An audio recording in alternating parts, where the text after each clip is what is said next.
አሰላሙ አለይኩም ወራህመቱላሂ ወበረካቱ። ሙስሊም ወንድሞች እንዲሁም ክርስቲያኖች ሰላም ብለናል። ዛሬ ማሳያችሁ ነብያችን ሰለላሁ ዐለይሂ ወሰለም በቀደምት መጽሐፍት እንደተተነበየላቸው ነው። እንግዲህ አላህ ሱብሓነሁ ወተዓላ በሱረቱል አዕራፍ ምዕራፍ 7 ቁጥር 157 ላይ ነብያችን ሰለላሁ ዐለይሂ ወሰለም በቀደምት መጽሐፍት ላይ እንደተተነበየላቸው ነግሮን ነበር። ወላኪን ግን መጽሐፍቶቹ አሁን ተበረዘዋል። ከዚህ ከተበረዘው መጽሐፍ ደግሞ አንዳንድ ነገሮች እናሳያቸዋለን ቅሪቱ ስላለ።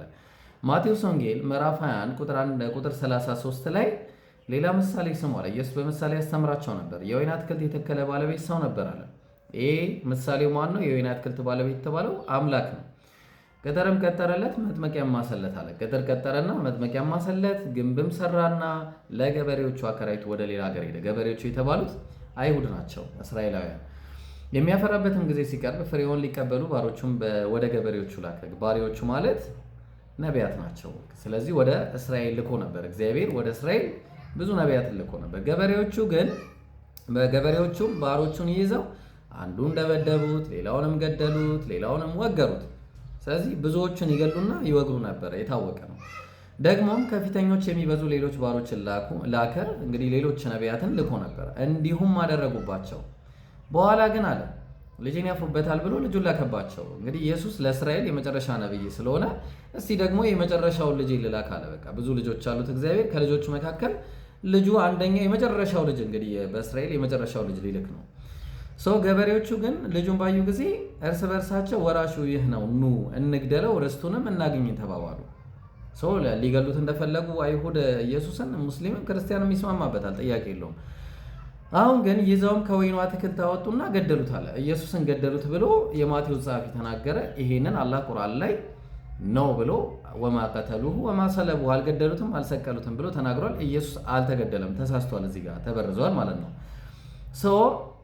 እንግዲህ የወይን አትክልት ጌታ በሚመጣ ጊዜ በእነዚህ ገበሬዎች ምን ያደርግባቸዋል አለ። እንግዲህ ጠየቃቸው ኢየሱስ ምሳሌውን ነገራቸውና ምንም ያደርግባቸው ይመስላቸዋል እነዚህ አይሁዶች ላይ።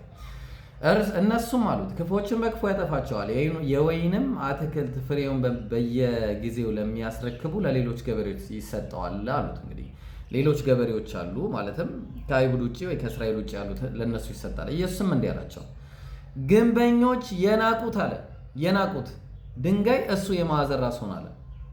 ድንጋይ የማዕዘን ድንጋይ የተባለው ማን እንደሆነ እንመጣበታለን። ግንበኞች የናቁት ማለት ምንድን ነው? ኦሪት ዘፍጥረት ምዕራፍ 21 ቁጥር 9 ቁጥር 10 ላይ አብርሃምም ይህችን ባሪያ ከነልጇ አብርሃምንም አለችው ሳራ ይህችን ባሪያ ከነልጇ አሳድ ማለት ነው። የዚች ባሪያ ልጅ ከልጄ ከይስሐቅ ጋር አይወርስምና አለችው አለ። ስለዚህ አሳድ ተነቋል። በቃ በእስማኤል በኩል የሚመጣ እንዳለ የተናቀ ነው። ለዛ ነው አብርሃም ቁጥር 14 ላይ ማሎ ተነሳ፣ እንጀራም ወሰደ፣ የውሃም አቁማዳንም ለአጋር በትከሻዋ አሸከማት፣ ብላቴናውንም ሰጥቶ አስወጣት አለ። በቃ ሪጀክት ተደርጋ ነበረ ማለት ነው። ምን አለ ሲናገር ግንበኞች የናቁት ድንጋይ እርሱ የማዕዘን ራስ ሆነ አለ። የማዕዘን ራስ ማን ነው? ልንመጣበት ነው ገና። ከዛ ቀጠለና ኢየሱስ እሱ መጨረሻ ላይ ነው ማሳያችሁ። ይህም በጌታ ዘንድ ሆነ ለዓይኖቻችንም ድንቅ ነው የሚለውን ከቶ በመጽሐፍ አላነበባችሁምን አላቸው። ስለዚህ እላችኋለሁ የእግዚአብሔር መንግሥት ከእናንተ ከአይሁድ ከእስራኤል ትወሰዳለች። ታዲያ ለማን ይሰጣል? ፍሬዋንም ለሚያስረክብ ሕዝብ ትሰጣለች አለ። ፍሬዋን ለሚያስረክብ ሕዝብ። ፍሬዋን የሚያስረክብ ሕዝብ ማነው? ፍሬያማ የሚደረገው እዛው እስማኤላውያን ናቸው። ኦሪት ዘፍጥረት ምዕራፍ 17 ቁጥር 18 ላይ አብርሃምም እግዚአብሔርን እስማኤል በፊትህ ቢኖር በወደድኩ ነበር አለ፣ አንተም ቢያመልክ አለ። ቁጥር 20 ላይ እግዚአብሔር ምን አለው? ስለ እስማኤል ሰምቻለሁ፣ እነሆ ባርኬዋለሁ፣ ፍሬያማም አደርገዋለሁ። ፍሬያማ አደርገዋለሁ አለ ጋይስ። ስለዚህ ፍሬያማ የሚሆን ህዝብ ይሄ ነው ማለት ነው። አሁን ወደ ቅድሙ ወደ ኮርነር ስቶኑ እንመለስ። ምን አለ?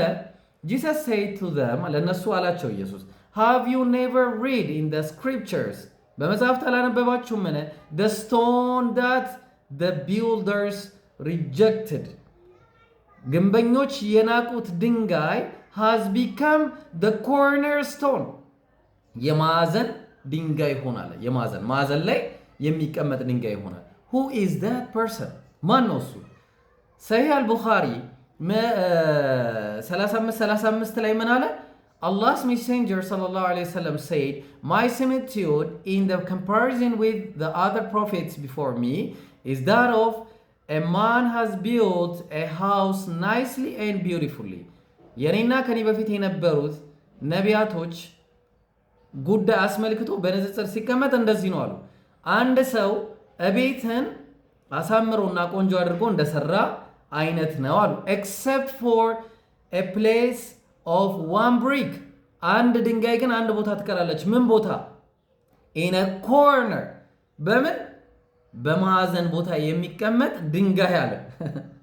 ሱብሃንአላህ። ከዛ ቀጠለ the people go about it and wondered at its beauty, በጣም አዩትና ቤቱን ተው በጣም የሚገርም ቤት ነው አሉ። ግን ምን አሉ? but say, ግን አሉ would that this brick be put in its place, ታዲያ ይሄ ድንጋይ ቦታው ላይ መቀመጥ የለበትም ምን አሉ። በጣም የሚገርም ነው። ሶ ምን ተባለ? so I am that brick, እኔ ያ ድንጋይ ነኝ። የትኛው ድንጋይ?